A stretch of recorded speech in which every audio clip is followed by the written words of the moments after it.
சுரேஷ் கோபி விவகாரம் தொடர்பாக செய்தியாளர்கள் மீது வழக்கு பதிவு செய்யப்பட்டிருக்கிறது.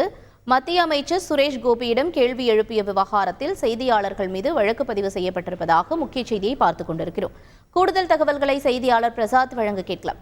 பிரசாத், வணக்கம். செய்தியாளர்கள் மீது வழக்கு பதிவு செய்யப்பட்டதன் பின்னணி என்ன? வணக்கம்.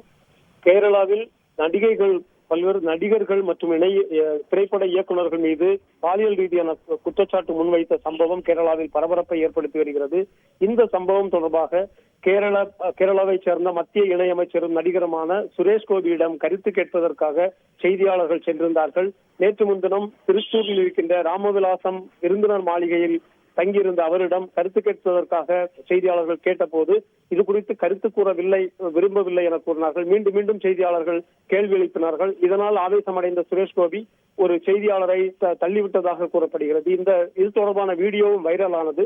இதற்கிடையே சுரேஷ் கோபி திருச்சூர் மாநகரத்தினுடைய காவல்துறை ஆணையருக்கு புகார் அளித்திருந்தார். அந்த புகாரில் தன்னை பணி செய்ய விடாமல் தடுத்ததாகவும், காரில் ஏற விடாமல் செய்தியாளர்கள் தடுத்ததாகவும், தனக்கு பாதுகாப்புக்கு நின்று கொண்டிருந்த ஊழியருக்கும் இடையூறு ஏற்படுத்தியதாகவும் அந்த புகாரில் குறிப்பிட்டிருந்தார். அதன் அடிப்படையில் திருச்சி மாநகர காவல் ஆணையர் துணை ஆணையருக்கு இதை விசாரிக்குமாறு உத்தரவிட்டிருந்தார்.